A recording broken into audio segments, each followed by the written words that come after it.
I'm Eric Toland, and we're getting down to the brass tacks and hard facts of the control firefighter's job.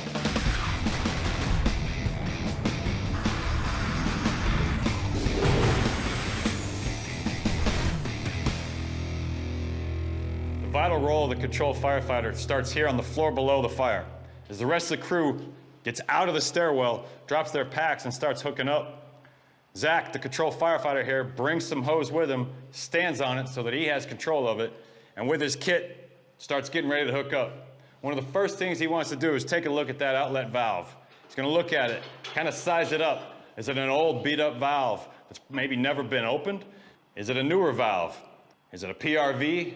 One thing he can do is take that cap off and look inside and check for threads.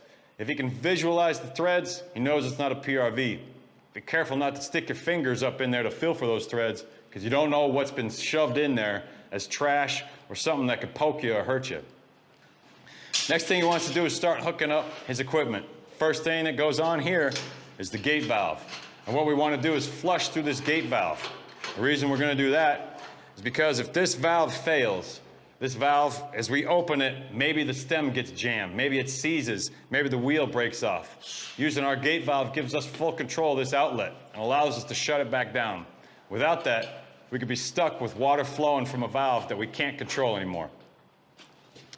He's going to flush through this valve.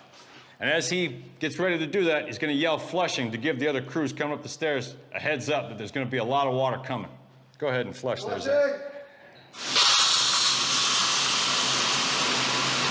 That's good. Now don't expect nice, clear, clean water like that. Most standpipes are filled with a stinky, gooey, oily mess of water that's going to be coming out. Don't wait for clean water, as that could take a long time. What you want to look for is pressure. If you've got good pressure, you should be good to go. If you don't, that's the time to give a call on the radio that you may have a problem here with this standpipe.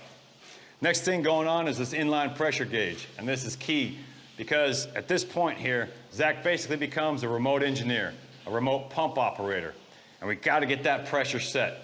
This also tells us if we're not getting enough pressure and we need to change to a different outlet or change to a different setup to get water to the fire up above on the fire floor. Next thing going on is this elbow, and this bleeder elbow gives us the opportunity that if this hose line gets stuck between the wall and the tread or under a door, we can bleed it and be able to reset.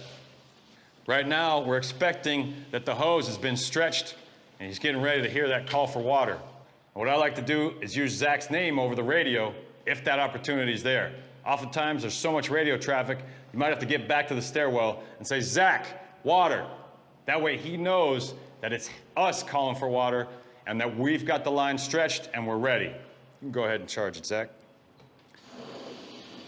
Now this is key that he doesn't charge it too early, because if that line's not stretched and it's under a door, it could be catastrophic.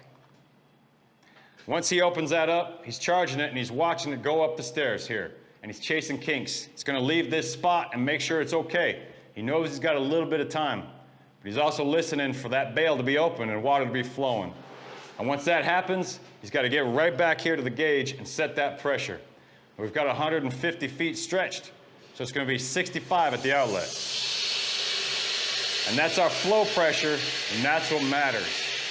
Once that's set, he can now take off, help manage the rest of those kinks, help the rest of the crew, and get it on the fight.